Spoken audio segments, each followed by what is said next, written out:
Bonjour à tous, je m'appelle Thibaut Andrieux, je suis Tech Lead, Scrum Master, un peu Product Owner sur différentes équipes chez Thermo Fisher Scientific. Je fais un petit peu de freelance aussi sur mon temps libre, donc si ça vous intéresse, n'hésitez pas à passer me voir après la présentation. Et aujourd'hui, je vais vous faire un retour d'expérience sur un projet sur lequel j'ai travaillé il y a quelques années, qui concernait la refonte d'un code assez ancien et assez critique.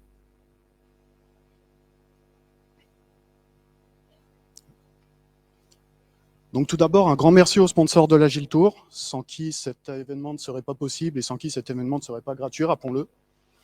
Donc remercions-les.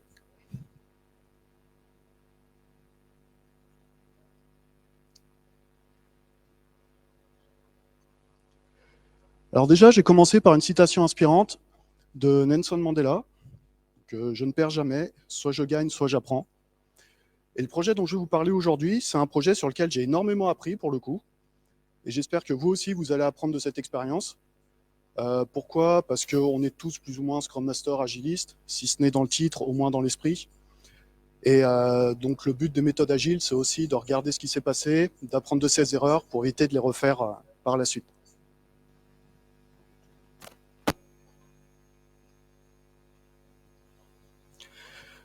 J'ai déjà commencé par vous raconter une petite histoire. C'est toujours pas bon.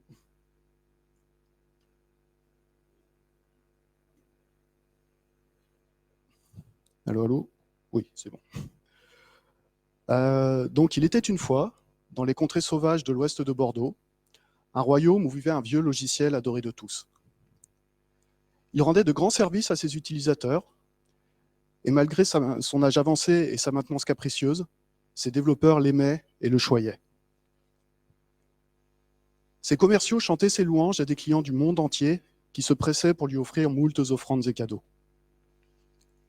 Mais après des années et des années d'expérience, notre vieux logiciel fatigué avait besoin d'une cure de jouvence. Car en effet, des concurrents de plus en plus hardis se pressaient aux portes du château et attendaient patiemment leur tour pour prendre la place de notre vieil ami. Ainsi, les meilleurs développeurs furent choisis pour mener à bien cette mission et redonner sa superbe à notre antique produit. Il y eut des réunions, des discussions, des prototypes, des évaluations, et finalement, les développeurs dessinèrent un plan d'action. La décision fut difficile pour notre vieil ami, mais son code devait être réécrit. Et ce qui devait arriver arriva. Les souverains du royaume furent inquiétés par une chute si précipitée. Mais les développeurs savaient ce qu'ils faisaient, ce produit était aussi leur bébé. Il est normal que rien ne marche tant que le cœur n'a pas été implémenté. Donnez-nous un peu de temps, tout ira pour le mieux une fois cette partie terminée.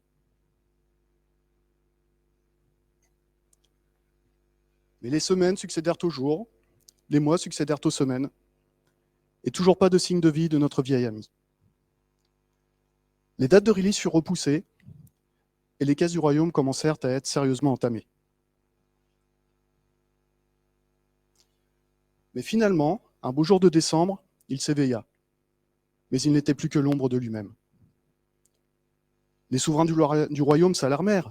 « Mais qu'avez-vous fait? Qu'avez-vous fait » crièrent-ils paniqués.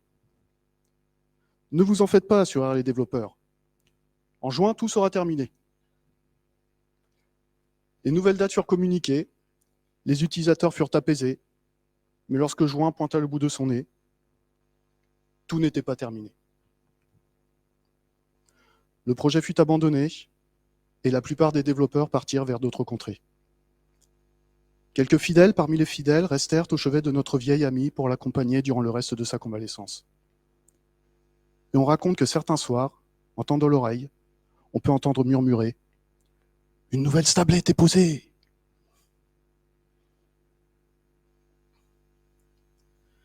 Donc derrière cette histoire un peu romancée se cache cette courbe qui représente la courbe, disons, de qualité de notre produit, la courbe de niveau de fonctionnalité du produit. Donc on a un produit historique qui vit sa vie, qui marche pas mal quand même, qui a une batterie de tests. Donc dans le cadre de ce projet, on avait à peu près 3000 tests qui tournaient toutes les nuits. On a des tests, ils pètent aléatoirement. Quand ils sont en rouge, le lendemain, on les relance, ils repassent au vert, c'est bon. On a des tests, ça fait 10 ans qu'ils sont rouges. Mais bon, c'est normal. Ça nous rassure le matin quand on arrive, quand on les voit rouges. Ça veut dire qu'on n'a rien pété, que ça continue à marcher. Enfin, que ça continue à pas marcher pour le coup, mais ça veut dire que c'est comme avant, ça nous rassure. Et finalement, on se décide de le réécrire. Donc une réécrire, pas forcément une réécriture complète, mais une réécriture suffisamment profonde, suffisamment brutale, pour que d'un seul coup, on n'ait plus rien qui marche, on ait tous les tests qui se mettent à passer au rouge. Mais on se dit, c'est normal, on le réécrit, c'est normal que ça passe au rouge. Ensuite, ça va rebondir et ça va repasser au vert. Et donc, on rentre dans une deuxième phase, un effet tunnel, qui est toujours plus long que prévu, bien sûr. Et ensuite, en sortie du tunnel, où on pensait rebondir, arriver à 100%, bah, on a une renaissance qui est un peu laborieuse, donc qui commence linéairement, mais plus le projet avance, plus on s'embourbe, plus ça ralentit, et à la fin, ça devient vraiment pénible d'aller fixer les derniers bugs. Donc on va commencer par la première partie, le Big Bang. Donc on casse tout et on recommence, typiquement la réécriture page blanche. Et quand on regarde en fait des projets de réécriture, bah, on a plein de retours d'expérience sur Internet. Aujourd'hui, on commence à savoir que ce n'est pas une très bonne idée. Et quand on regarde les retours d'expérience qu'on a sur différents blogs, bah, en effet, ils ne sont pas vraiment glorieux. Autopsy of a failed software. Avoid rewriting a legacy system from scratch. Things you should never do. Part 1. Et donc, le dernier article, c'est celui qui fait un peu référence dans le milieu, c'est celui qui est souvent cité sur Stack Overflow, sur les blogs, tout ça, qui est un article sorti dans les années 2000, donc il commence à dater quand même, qui a été écrit par Joel and Software, ou Joel Spolsky, de son vrai nom. Et donc ce gars-là, si vous ne le connaissez pas, la plupart des développeurs lui doivent leur boulot. C'est grâce à lui qu'aujourd'hui, la plupart des développeurs arrivent à garder leur boulot, arrivent à faire illusion. Ce gars, c'est le fondateur de Stack Overflow. Donc c'est un mec qui sait de quoi il parle quand même. Et donc, on se dit, ok, réécrire un logiciel, c'est pas forcément une bonne idée. Mais souvent, on veut réécrire le logiciel. Pourquoi? Parce qu'on a un code qui est illisible, un code qu'on ne maîtrise pas, ou à chaque fois qu'on change une ligne de code, ça va péter à l'autre bout de l'application, on ne comprend pas pourquoi, on a un plat de nouilles, enfin bref, on n'a aucune maîtrise sur ce code-là. Donc ça devient impossible d'estimer le moindre développement, d'estimer la moindre story. Parce qu'au moindre développement, bah, ça se met à s'effondrer de partout, donc on ne sait pas du tout où on va. Et donc on se dit, bah, on a un plat de nouilles, on n'y comprend rien, donc au moins on va le mettre à la poubelle, on va le réécrire, on aura un code propre qui sera lisible, qui sera facilement maintenable, etc. Ça part d'un bon sentiment en soi. Mais ce qu'il faut se demander, c'est pourquoi est-ce que ce logiciel est devenu un plat de nouilles à la base? Donc il y a plusieurs raisons pour lesquelles un logiciel peut devenir un plat de nouilles. Donc là, c'est une liste non exhaustive. Une des premières raisons, ça peut être que les développeurs n'étaient pas qualifiés sur le projet. Donc je ne parle pas de développeurs incompétents, je parle de développeurs pour qui on les a mis sur un projet qui n'était pas leur cœur de métier. Typiquement, vous prenez une équipe de développement web pour faire un OS, ça va mal se passer.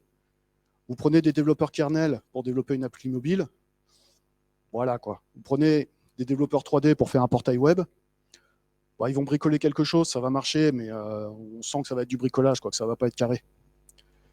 Mais quand on regarde ce défaut-là, en fait, le problème de lisibilité du code, elle va être au niveau microscopique, au niveau vraiment de la ligne de code. C'est-à-dire que les gars, ils vont avoir écrit en 20 lignes quelque chose qui aurait pu tenir en une seule ligne si on connaissait un peu mieux le langage.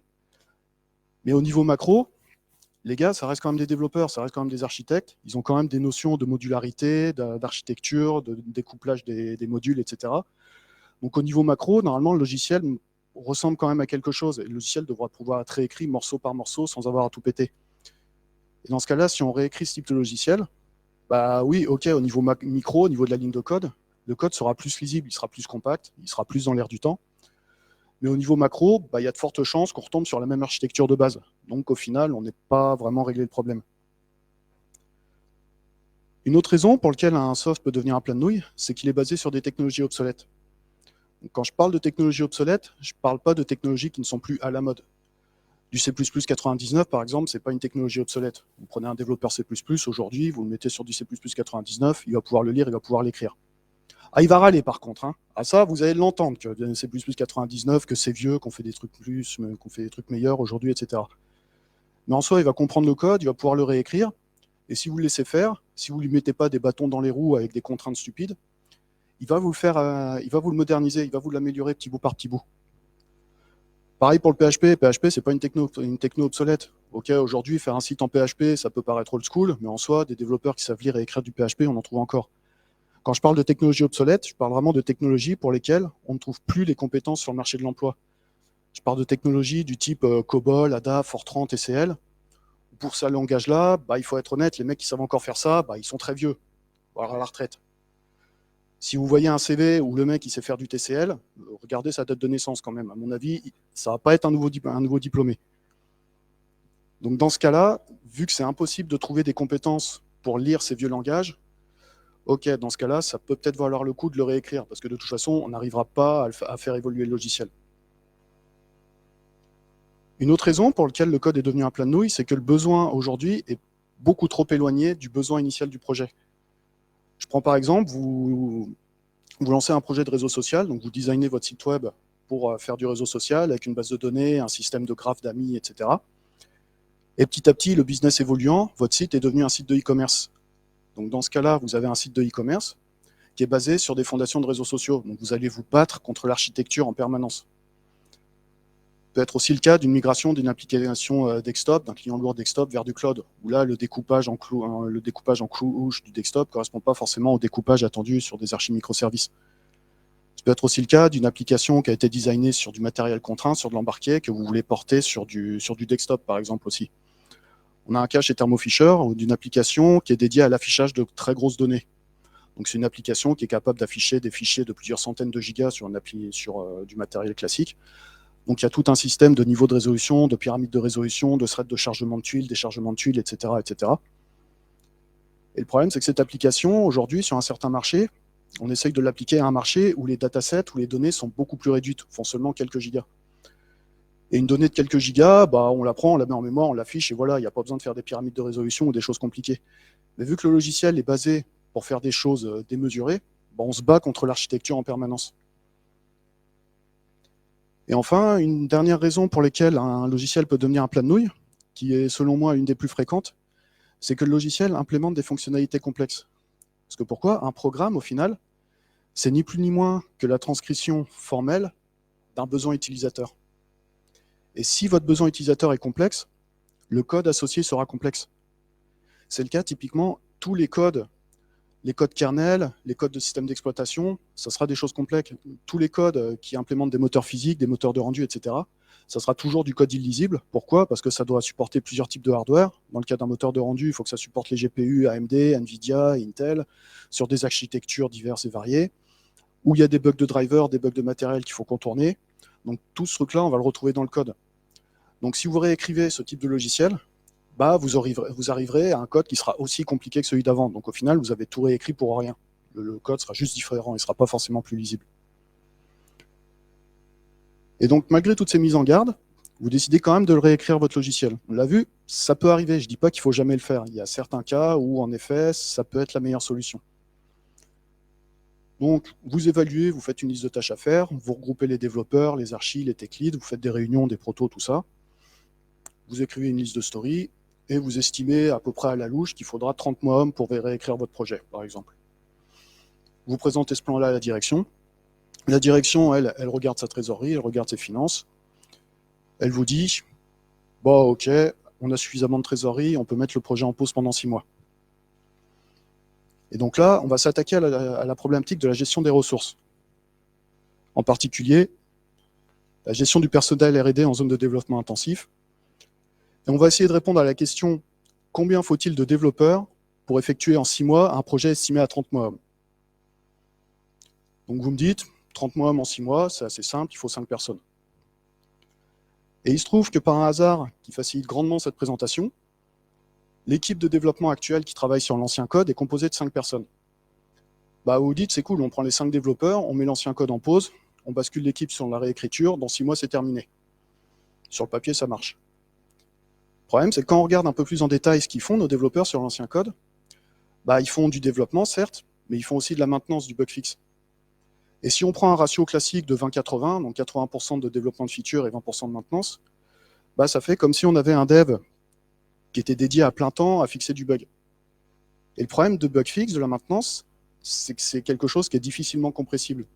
Autant rajouter de la feature, on peut choisir de mettre en pause le logiciel, ça n'empêchera pas les clients de l'utiliser en l'état actuel. Autant la maintenance, s'il y a un client qui arrive avec un bug critique, lui, il ne peut pas utiliser le logiciel, vous êtes obligé de lui fixer. Et surtout que la maintenance, souvent, c'est associé à des contrats de maintenance. Vous avez vendu 6 mois, 1 an, 2 ans, 3 ans de maintenance à votre client. S'il débarque avec un bug bloquant pour lui et que vous lui dites ouais, non, on arrête la maintenance, il ne va pas être content. Et surtout, c'est un coup à se retrouver au tribunal. Donc la maintenance, on a vu, c'est incompressible, il faut la garder. Donc ce qui fait qu'au final, il faut garder un développeur sur l'ancien code. Donc on retrouve un autre développeur, on met 5 développeurs sur le nouveau code. Le problème, c'est que ces développeurs vont aussi générer des bugs. Ils vont aussi générer un besoin de maintenance. Donc ça ne sera pas une maintenance comme sur l'ancien code, au sens où c'est un client externe qui vous remonte un bug, mais ils vont générer de la dette technique, ils vont générer du code buggé qui sera testé, je l'espère, par un QA, par des testeurs, par des utilisateurs internes qui vont remonter des bugs internes. Et vu que là, vous venez de vous lancer dans un projet pour adresser la dette technique, si vous n'adressez même pas la dette technique générée par votre projet de gestion de la dette technique, vous allez dans le mur. Donc il faudra aussi adresser cette maintenance. Et si on prend un ratio à peu près de 20-80 comme avant, on va dire qu'il faut rajouter une personne pour fixer les bugs générés par l'équipe de développement. Ensuite, les bugs qui sont fixés sur l'ancien code, il faudra les porter sur le nouveau code. Alors vous pouvez considérer que votre nouveau code, il sera tellement parfait, tellement clean qu'il n'aura aucun bug. Perso, je ne miserai pas dessus quand même. Et même si c'était le cas, les bugs qui sont remontés sur l'ancien code, il faudra quand même les tester sur le nouveau, s'assurer qu'ils ne soient pas présents, écrire de tests de régression pour s'assurer qu'ils n'apparaissent pas dans le futur, etc. Donc ça demandera quand même un effort. Et en fait, dans la pratique, la plupart des bugs qui seront remontés, ils seront quand même présents sous une forme ou une autre sur le nouveau code. Et le problème, c'est que vu que le code a été réécrit, vu qu'il est complètement différent de l'ancien, le bug va falloir le fixer en double. Donc voilà, pour chaque bug fixé, il va falloir à peu près le même effort pour le porter sur le nouveau code. Ensuite, malgré toute la bonne volonté de votre direction, à un moment ou à un autre, il y aura forcément du développement fait sur l'ancien code. Donc beaucoup moins qu'avant, je suis d'accord, juste un petit peu de développement. Mais assez rapidement, il y a un client qui va arriver avec le carnet de chèques, il y a un marché émergent qui va apparaître qu'il ne faut surtout pas rater, il y a un concurrent qui aura sorti une killer feature qui va être en train d'aspirer tous vos utilisateurs. Enfin bref, il faudra faire un petit peu d'effort de développement sur l'ancien code.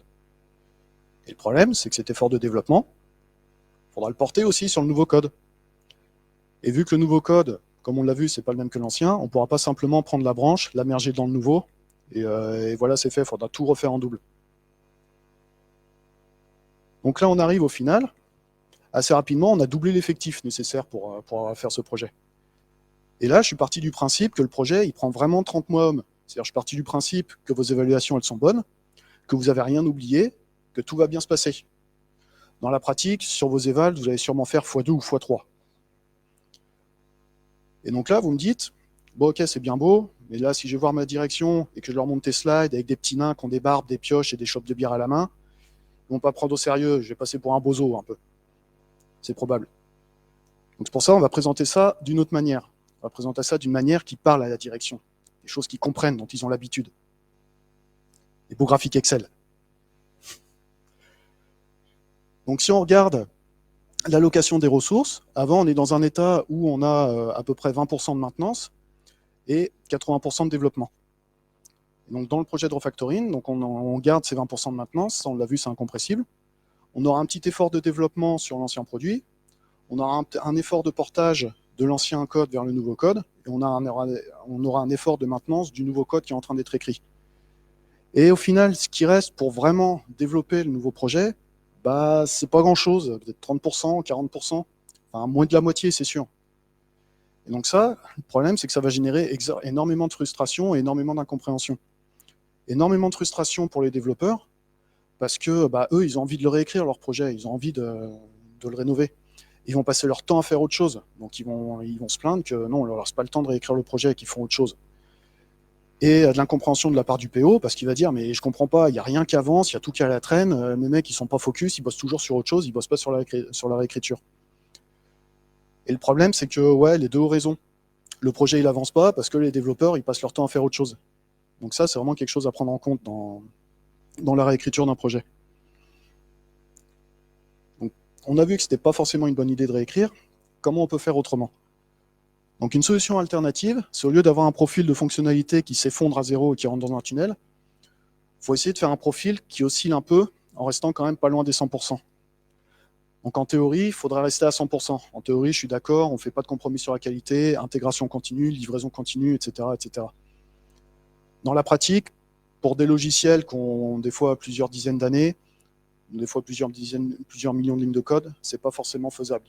Des fois, il faut se lancer dans des grands projets, il faut casser des choses, et des fois, c'est pas forcément faisable, quand on a cassé un truc dans le sprint, de le réparer dans le même sprint. Des fois, il faut attendre un ou deux sprints pour le réparer.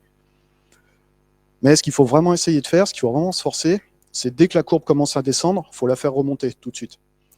Et si jamais la courbe, elle descend, et qu'on s'aperçoit qu'elle descend, stop. Il faut réverter, il faut revenir en arrière, il faut trouver une autre manière qui permette de la faire descendre un petit peu et de la faire remonter. Et donc comme ça, on va faire osciller notre qualité de logiciel. Et idéalement, cette oscillation sera une oscillation amortie qui finira par converger vers nos 100% et avoir un logiciel qui reste toujours 100% fonctionnel. Donc comment on peut faire ça en pratique? Donc je vous renvoie vers une présentation d'Arnaud Lemaire à l'Agile Tour l'année dernière, où il présente le concept de couche d'anticorruption, d'anticorruption layer. Donc cette couche d'anticorruption, elle peut avoir d'autres noms. On peut l'appeler façade, adapteur, passerelle, bridge, etc. Mais en gros, tous ces patterns-là, c'est à peu près la même idée. C'est faire une couche vraiment très rigide, très dure, qui sépare l'ancien code du nouveau code pour éviter que l'ancien code vienne contaminer le nouveau code. Et surtout une couche qui soit suffisamment robuste, suffisamment difficile à traverser pour que les développeurs n'aillent pas faire des spaghettis directement entre l'ancien code et le nouveau code. Donc ces couches-là, à quoi elles peuvent ressembler? Alors sur Internet, il y a déjà beaucoup d'exemples pour abstraire les business logiques, pour abstraire l'accès aux données, pour essayer de découpler le front-end du back-end, etc. Moi, je vais vous faire un exemple qui est un peu plus proche de mon corps de métier. « Donc c'était le portage d'un code de calcul écrit en Python qu'on voulait porter en C++. Donc ça, c'est un code qu'on a écrit l'année dernière dans mon équipe de calcul de traitement d'image. Le code, il fonctionne bien, les résultats sont corrects. Il n'est même pas si crade en plus, il était pas mal comme code.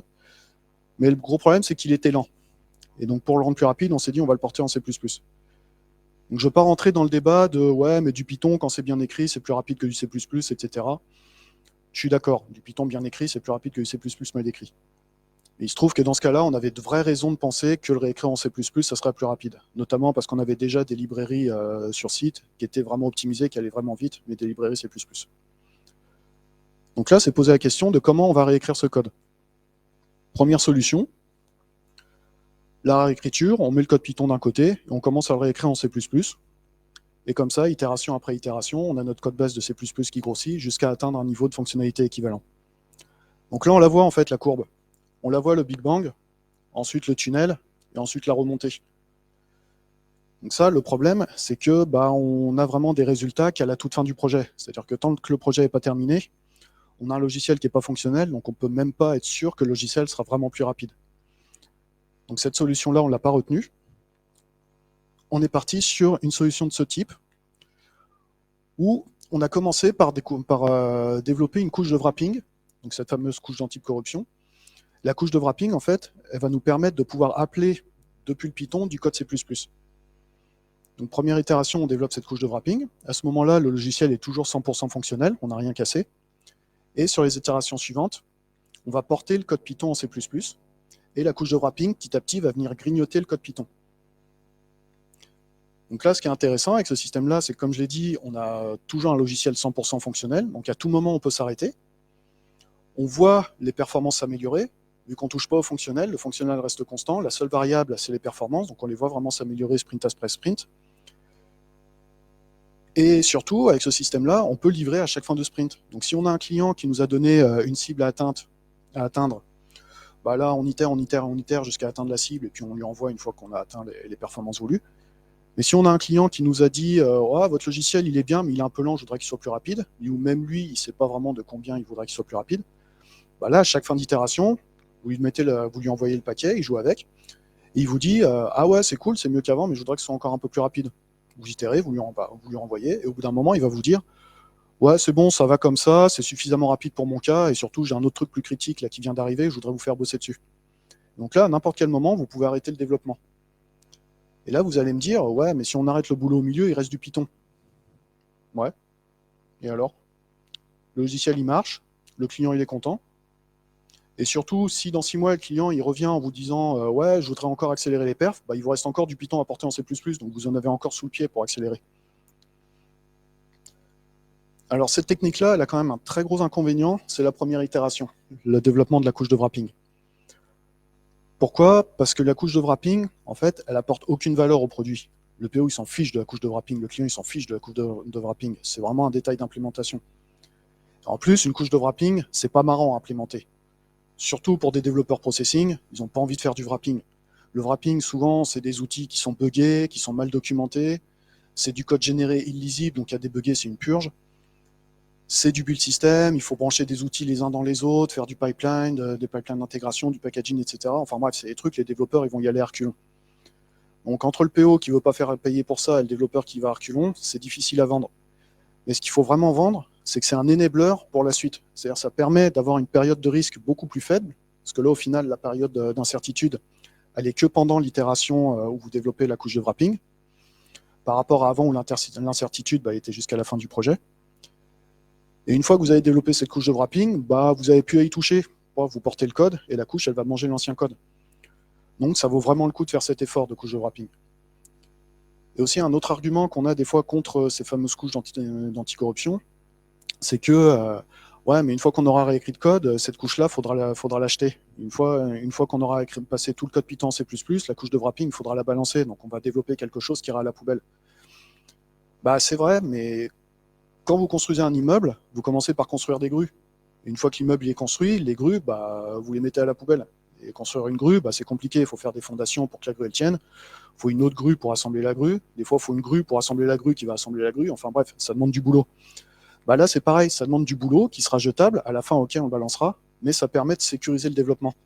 Et ça permet vraiment d'avoir de la visibilité et de dérisquer le développement. Donc, maintenant qu'on a tout cassé, on rentre dans un tunnel. Et là,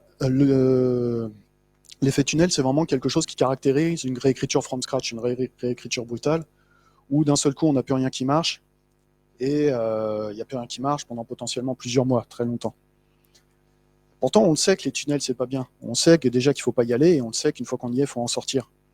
Donc pourquoi est-ce qu'on reste aussi longtemps bloqué dans un tunnel?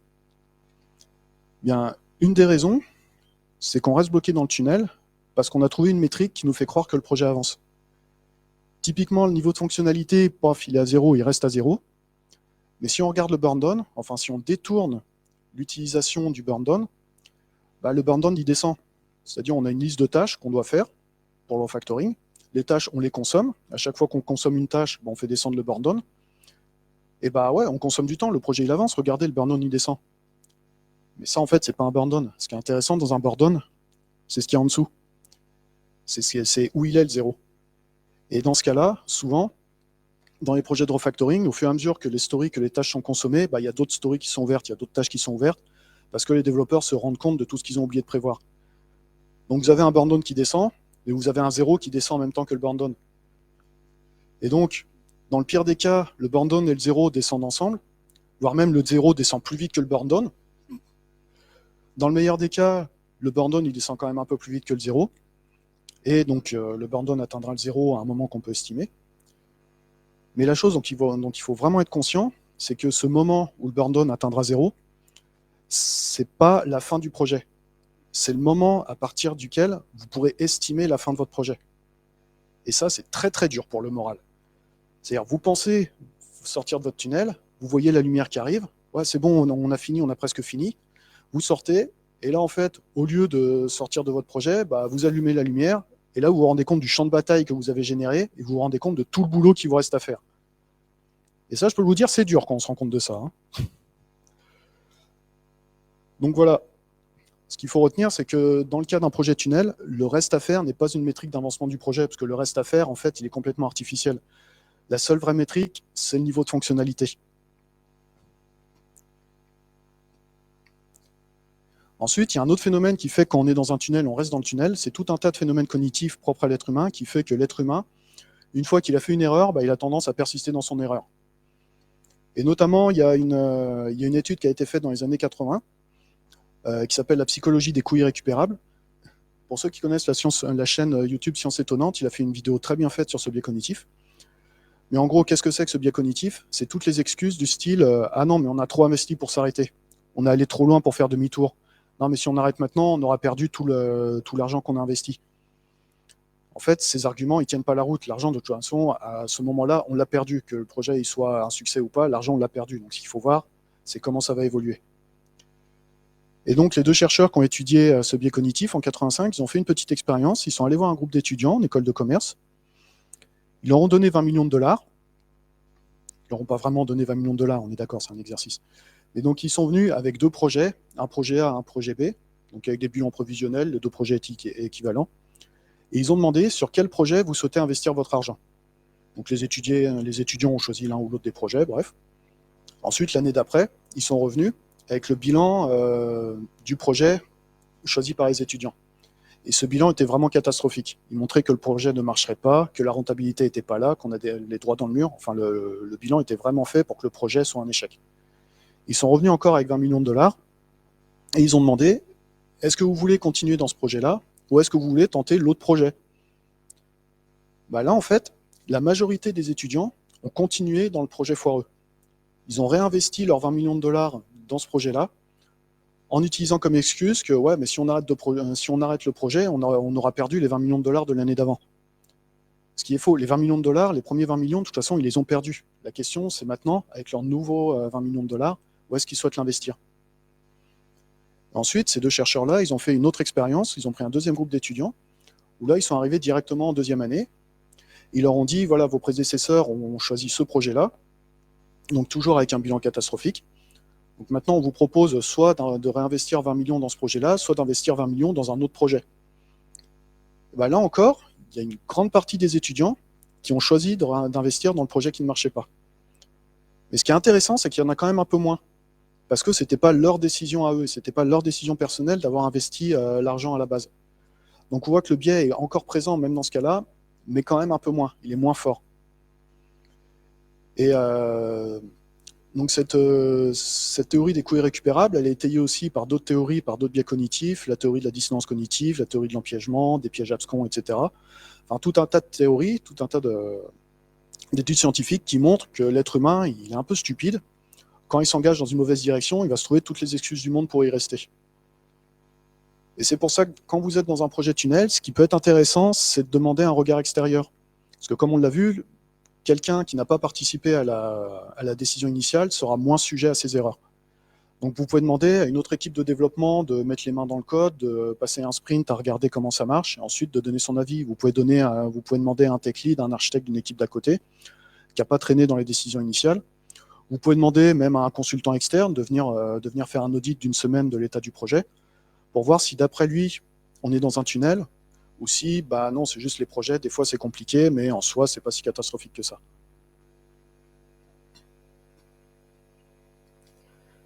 Mais bon, à un moment ou à un autre, on va en sortir de ce tunnel quand même, rassurez-vous. Donc là, on arrive à la troisième partie, qu'on va appeler la renaissance. Et en fait, cette courbe-là, je l'ai observée dans d'autres projets. C'est pas forcément une courbe qu'on retrouve uniquement dans les projets tunnels ou les projets de réécriture. Je l'ai observée un peu dans tous les projets où on est dans un état A chiffrable et on va atteindre un état B chiffrable. Typiquement, tous les projets d'amélioration de perf. Vous mettez 500 millisecondes pour traiter votre requête, vous voulez descendre à 50 millisecondes. Vous consommez 20 gigas de mémoire, vous voulez en consommer 8. Tout ce type de projet, ou par exemple, vous avez une batterie de test, donc dans le cadre du projet dont je parle depuis le début, on avait nos 3000 tests. Donc on était retombé à zéro et le but c'était de réatteindre les 3000 tests, que les 3000 tests passent au vert. Tout ce type de projet, en fait, quand on a un peu d'expérience, on sent que ça ne va pas être une jolie ligne droite jusqu'au point d'intersection. On sent qu'au début, ça va aller bien et petit à petit, ça va s'arrondir, ça va s'aplatir. Typiquement, on sait qu'on aura fait les premiers 80%, il restera les autres 80%. Enfin bref, on le sent quand même, cet effet-là. Donc comment est-ce qu'on pourrait le formaliser? Bah, si je prends le cas des bugs, par exemple, donc on a nos tests qui sont à zéro, ça veut dire qu'on a plein de bugs dans le logiciel qu'il faut fixer pour que nos tests repassent au vert. Bah, ce qu'on peut dire, c'est le nombre de bugs qu'on va fixer en un sprint, il dépend du nombre de bugs total restant dans le produit. Multiplié par un effort, cet effort, en gros, c'est plus ou moins caractéristique de l'équipe. On a une équipe qui est sizée, qui reste focus sur ce projet-là. Et donc multiplié par delta t, tout ça pour dire qu'en 2 sprints, a priori, on fixera 2 fois plus de bugs qu'en un seul sprint. Donc ça peut se résumer par, à effort constant, le nombre de bugs fixables en un sprint dépend du nombre de bugs restant dans le sprint. Et en fait, cette équation-là, si on passe en différentiel, c'est une équative du premier ordre qui se résout assez facilement comme ça. K facteur de 1 moins exponentielle moins t sur taux. Où K, en gros, c'est la valeur finale qu'on souhaite atteindre. Et taux, c'est la vitesse à laquelle on va y arriver. Donc c'est deux constantes. Donc selon si on veut que la courbe elle monte ou que la courbe elle descend, on retire le 1-. Et ce qui est intéressant avec cette équation, c'est que c'est une équation qu'on retrouve aussi dans d'autres phénomènes. Typiquement, c'est ce qui régit la tension aux bornes d'un condensateur. Pourquoi? Parce qu'un condensateur, c'est ni plus ni moins qu'un réservoir à électrons. Donc au début, le réservoir il est vide. Les électrons, on peut les pelleter dedans, ça se remplit rapidement. Par contre, au fur et à mesure que le réservoir se remplit, il n'y a plus beaucoup de place. Les électrons, à la fin, il faut aller les pousser un par un pour qu'ils rentrent. Donc on voit vraiment bien cette courbe qui s'aplatit. C'est aussi l'équation qui régit la décroissance radioactive. Pourquoi? Parce qu'un matériau radioactif, donc c'est des atomes qui se désintègrent, qui sont radioactifs et qui se désintègrent. Une fois qu'un atome est désintégré, il ne se réintègre pas, il reste dans son état stable. Et donc ces atomes, ils ont une certaine probabilité de se désintégrer. Mettons qu'en 1 heure, il a une chance sur 2 de se désintégrer. Donc au début, quand on a plein d'atomes, on va en avoir plein qui vont se désintégrer. Et puis à la fin, au fur et à mesure que notre matériau devient stable, on a de moins en moins d'atomes qui se désintègrent. Et quand on regarde des bugs, est-ce qu'on ne pourrait pas considérer qu'un produit qui est buggé, il se comporte comme un matériau radioactif? C'est-à-dire on a un produit qui a plein de bugs, on a une équipe qui le stresse un peu, et donc stressé par l'équipe, les bugs vont se mettre à se fixer, ils vont se mettre à se désintégrer. Donc ce qui fait qu'au début on a plein de bugs, ils vont se désintégrer rapidement, et un bug une fois qu'il est fixé, a priori il ne réapparaît plus, il reste fixé. Et donc plus on fixe de bugs, moins on va avoir de bugs qui vont se désintégrer en un sprint, donc notre courbe va s'aplatir. Donc c'est pour ça cette équation, c'est quelque chose qu'on retrouve dans plein de phénomènes physiques, c'est aussi ce qui régit la température d'une pièce quand vous coupez le radiateur. Au début, la température chute rapidement, et puis à la fin, elle converge pour se stabiliser avec la température extérieure.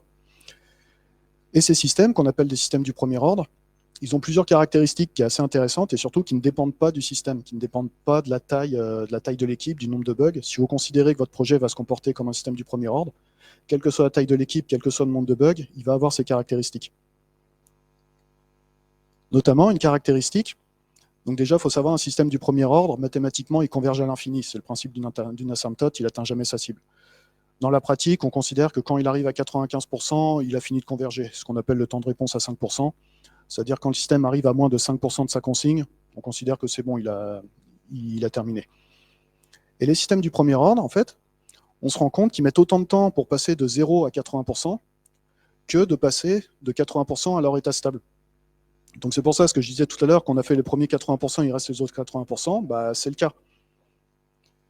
Et donc ça permet de savoir quand on est à 80%, on n'est pas à la fin du projet, on n'en est qu'à la moitié en fait. Donc avec cette caractéristique, le problème c'est qu'il faut quand même attendre la moitié du projet pour savoir où on est. Mais ces systèmes du premier ordre, ils ont une autre caractéristique qui est assez intéressante, c'est qu'on sait que le temps de réponse d'un système du premier ordre à 5%, il est égal à 3 taux. Taux, la constante de l'équation tout à l'heure. Et que cette valeur taux, graphiquement, elle est très facile à trouver. Donc vous avez votre courbe, vous tracez la tangente à l'origine, vous trouvez le point d'intersection de cette droite avec la consigne, ça c'est votre temps taux. Et donc vous savez que votre système il aura convergé au bout de 3 fois ce temps-là. Et donc ça veut dire que dans votre projet, dès que votre courbe commence à grimper, vous avez la tangente à l'origine, donc dès qu'elle commence à grimper, vous pouvez tirer une droite, vous regardez le point d'intersection, vous multipliez par 3, ça vous donne à peu près une estimation de quand est-ce que le projet sera terminé. Et surtout une estimation qui est un peu plus, on va dire, formelle, que simplement on tire une droite et puis on multiplie par 2 ou 3 parce qu'on sait que ça va prendre plus de temps. Là, il y a quand même une vraie explication derrière ce coefficient de x3. Alors pour résumer tout ce qu'on vient de dire, déjà, la réécriture, ça contient énormément de coûts cachés, et surtout, rien vous garantit que vous ferez mieux que le développeur d'avant. Il faut savoir rester humble, il faut savoir connaître ses limites. Vous n'êtes pas forcément meilleur que le mec qui a développé le plat de nouilles, et rien ne dit que si vous réécrivez le code, vous n'aurez pas un plat de nouilles à la fin, finalement. Ensuite, si vous êtes dans un tunnel, demandez de l'aide extérieure. Ça ne coûte rien de prendre un consultant ou un tech lead d'à côté, de lui faire passer une semaine et de lui faire auditer le projet. Ça peut vous faire gagner vraiment des mois et des mois de développement si vraiment il vous dit « Oula, non mais les gars, là, revenez en arrière, vous allez droit dans le mur ». Avec son œil extérieur, il saura vous dire, il sera moins sujet à tous ces biais cognitifs. Et enfin, ce qu'on vient de voir, ce qu'on peut résumer, il faudra 3 fois votre vélocité initiale pour finir un projet. Pourquoi? Parce que en fait, l'être humain, il réfléchit en linéaire. L'être humain, il est très mauvais pour réfléchir en quadratique ou en exponentiel. L'être humain, lui, trace des droites. Donc, si on trace bêtement une droite, bah, ce qu'on vient de voir, c'est que c'est pas, enfin, ça ne suivra pas cette tendance linéaire, ça suivra une tendance amortie. Donc, il faudra multiplier par ce coefficient x3, un peu magique, pour avoir une date un peu plus réaliste de la fin du projet.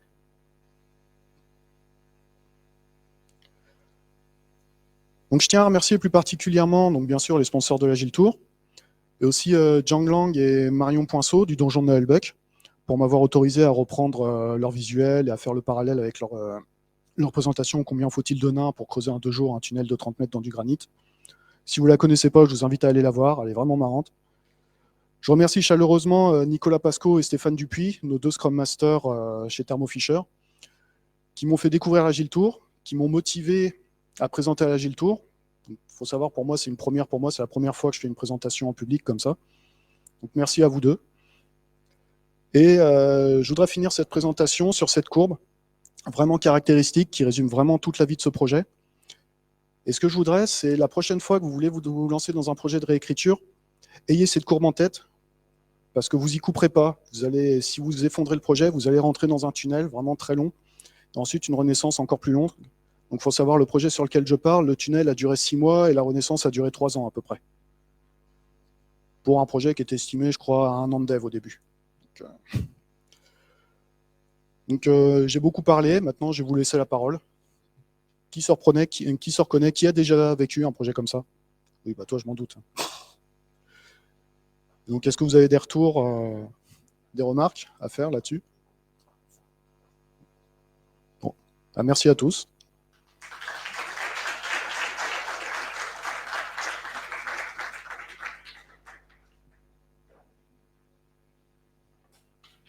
Merci Thibaut.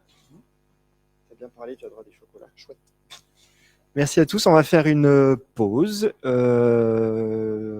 Donc, ceux qui ont pris les billets avec repas, ça se passe à la cafétéria. Et puis pour les autres, eh bien, on vous retrouve à 14h, je crois, ou 13h30. Je ne sais plus à quelle heure on redémarre. 14h, je crois. Merci.